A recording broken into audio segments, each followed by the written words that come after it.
আসসালামু আলাইকুম রহমতুল্লাহি ওবরকাতুহু। সম্মানিত দর্শক, সরকার কি ভয়ের মধ্যে আছে? প্রচণ্ড ভয়, অথবা সরকার কি ভয় পাচ্ছে কিনা কাজকর্ম করতে, অথবা সরকার ভয় পায়নি কিন্তু পর্দার আড়াল থেকে সরকারকে কেউ ভয় দেখাচ্ছে, এবং এতে করে যে সরকারি কাজকর্মের যে গতি, সেই গতিগুলো নষ্ট হচ্ছে। এই বিষয়গুলো নিয়ে আলোচনা করব। প্রথমত, সরকারের যে গত 60 দিন, সেই 60 দিনের কর্মের যে ধারাবাহিকতা, সেই ধারাবাহিকতা আপনাদেরকে বলছি।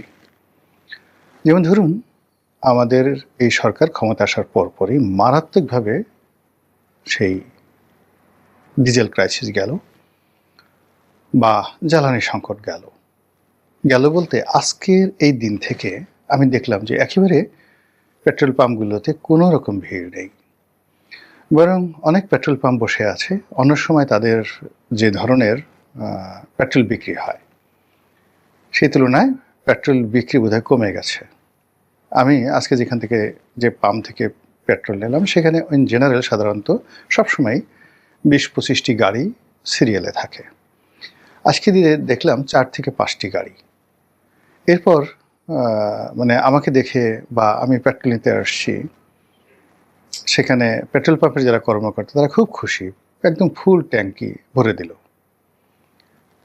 আমি আরও কয়েকজনের সাথে আলাপ করলাম, যেমন গতকাল একটা পত্রিকার সম্পাদক, সেখানে আমার একটা কাজ ছিল। সম্পাদক সাহেব বললেন যে তিনিও জাস্ট অনেক সন্দেহ নিয়ে, যে হয়তো 10 লিটার বেশি পাবেন না বা লাইনে থাকতে হবে, গিয়ে দেখেন একই অবস্থা আমার মতো গতকালকে। আচ্ছা, তো আমি আজকে ভিডিওটি করছি বৃহস্পতিবার রাতে, আমি বুধবার দিন কথা বলছি, এবং তার সেই পুরো গাড়ি সেই ওরা স্বেচ্ছায় ভরে দিল।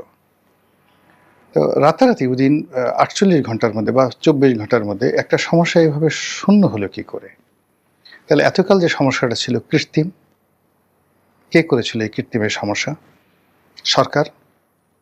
এমন হতে পারে যে সরকার এই প্রবলেমটা সৃষ্টি করে সারা দেশের মানুষের অ্যাটেনশন ওখানে রাখলো, আর এর মধ্যে কিছু গুরুত্বপূর্ণ কাজ তারা করে নিল, যেটা আমরা কখনো জানতে পারবো না।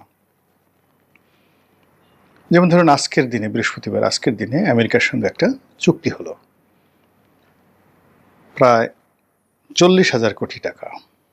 এখন মানে 3.5 বিলিয়নের হিসাব করলে 37,000 কোটি টাকা আসে, কিন্তু আলটিমেটলি এটা যখন পরিপূর্ণভাবে পরিশোধ করতে হবে, ডলারের মূল্য বেড়ে যাবে, তখন সেই সুবাদে এই প্রকল্পের মূল্য মোর দ্যান 40,000 কোটি টাকা দাঁড়াবে। এরকম একটা চুক্তি স্বাক্ষর হলো আমাদের এই বাংলাদেশে। আমরা একটা কেউ টু শব্দ করলাম না, আমরা জ্বালানি তেল নিয়ে ভীষণ রকম ব্যস্ত থাকলাম। হতে পারে এরকম আরও অনেক কিছু, উই ডোন্ট নো, যদি সরকার এটা করে থাকে। এর কারণ হলো যে পুরো সময়টাতে আমাদের 18 কোটি মানুষ আমরা এই তেল ছাড়া, মোবিল ছাড়া, এগুলো ছাড়া কোনো কিছু ভাবিনি। আমরা শুধু এগুলো নিয়ে ব্যস্ত ছিলাম। বড় বড় মানুষ, তারাও দেখা গেল যে এক পিপে সেই ডিজেল বা এক বালতি পেট্রোল বা অকটেনের জন্য ভিখারির মতো ঘুরছে। বিভিন্ন লোকের টেলিফোন করে তারা এই সমস্ত কাজকর্ম করেছে। এর মধ্যে যে তার শরীরে ক্যান্সার আছে, তার যে ডায়াবেটিসের ইনসুলিন নিতে হবে, কিংবা তার যে কেমোথেরাপি নিতে হবে, এই জিনিসটা ভুলে গেছে মানুষ। তেল নিতে হবে, গাড়ি ভরা তেল, তারপরে তার আরও তেল নিতে হবে, এভাবে মানুষ ছুটেছে।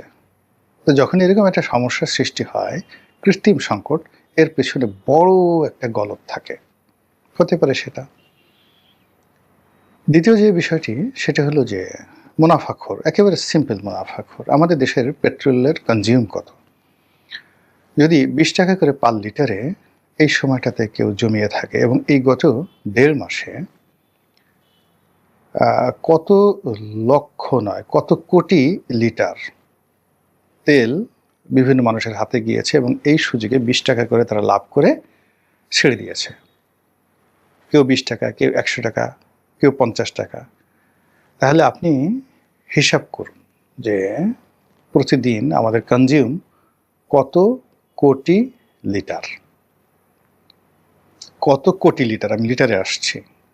তো সেখানে যদি প্রতিদিন এরকম হয়, গিয়ে দেখুন যে এই ফুয়েলের এই ব্যবসা করে 20 থেকে 25 হাজার কোটি টাকা হয়তো অনেকে মেরে দিয়েছে, একটা সিন্ডিকেটে কাজ করেছে, পেট্রোল পাম্প ওনার যারা আছে তাদের মধ্যে কেউ কেউ এই কাজ করেছে, যে সারা বছর আমি যে কমিশন পাই, 1 লিটার পেট্রোল বিক্রি করলে আমি 2 টাকা বা 1 টাকা কমিশন পাই। তো সেখানে আমি 1 লিটারে যদি আমি 20 টাকা সেভ করতে পারি, আমি 5 বছরের সেই লাভ এই শুধুমাত্র যাকে বলা কৃত্রিম সংকট সৃষ্টি করে করতে পারি। এটা যে হয়নি আপনি বলতে পারেন না। এর সঙ্গে বিদেশি চক্রান্ত থাকতে পারে, অথবা মিসম্যানেজমেন্ট, অনেক কিছু থাকতে পারে। কিন্তু হোয়াট এভার মেবি, বাস্তবতা হলো যে আমরা ভয় পেয়ে গিয়েছিলাম। হয়তো সরকার ভয় পেয়েছিল, অথবা সরকার আমাদেরকে ভয় দেখিয়েছিল, ইত্যাদি ইত্যাদি, অথবা সরকারকে কেউ ভয় দেখিয়েছিল। ভয় এমন একটা বিষয়, ভয় মানুষের বিবেককে নষ্ট করে দেয়, ভয় মানুষের চিন্তার শক্তিকে স্তব্ধ করে দেয়, এবং মানুষের যত আভিজাত্য রয়েছে, মানবিকতার আভিজাত্য রয়েছে, সব আভিজাত্য মানুষ ভুলে যায়। বয়স্ক মানুষ জীবনে যে কখনো কাঁদেননি, সম্মানিত মানুষ, তিনি ভয়ে কান্না শুরু করলেন। যে মানুষ সুস্থ সবল দেহের অধিকারী, মুহূর্তের ভিতরে ভয়ের কারণে তার ডায়রিয়া শুরু হয়ে যাবে, কাপড় চোপড় নষ্ট হয়ে যাবে। অনেক বড় বড় মানুষ দেখা যাচ্ছে যে 1 সপ্তাহ কোষ্ঠকাঠিন্যে ভুগছে।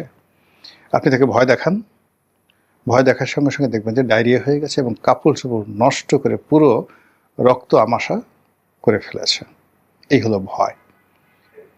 মানুষের ভিতরে যখন ভয় থাকে, সে কোনো কাজ করতে পারে না, কথা বলতে পারে না, তার সব কিছু এলোমেলো হয়ে যায়। এই জন্য ব্যবসা করতে মানুষের হাতে যেই ইনস্ট্রুমেন্টগুলো রয়েছে, যা দিয়ে খুব দ্রুত টাকা উপার্জন করা যায়, সেটার 1 নম্বর হাতিয়ার হলো ভয় দেখানো। সব জায়গাতে, সারা দুনিয়াতে, এই যে যুদ্ধ বলেন, যা কিছু বলেন, এই যে ভয় দেখিয়ে মানুষের অর্থ লোপাট করা। এই যে এখন যে আমেরিকাতে যুদ্ধ হচ্ছে, আমেরিকা ইরান যুদ্ধ হচ্ছে, ইউক্রেনে যুদ্ধ হচ্ছে, দেখবেন 2-3টে রাষ্ট্র ভয় দেখিয়ে এই সমস্ত পৃথিবী থেকে অর্থ তারা তুলে নিয়ে যাচ্ছে। তো সেই ক্ষেত্রে বর্তমান যে সরকার, নতুন সরকার, তাদেরকে যদি নির্ভীক থাকতে হয়, তাহলে কতগুলো কাজ তাদেরকে করতে হবে। কিন্তু কোনো কারণে যদি তারা ভয় পেয়ে যায় বা তাদেরকে কেউ ভয় দেখানোর সুযোগ পায়, তাহলে আর যাই হোক না কেন এই সরকার সাস্টেইন করবে না, কোনো অবস্থাতেই এই সরকার টিকবে না যদি তারা ভয় পেয়ে যায়।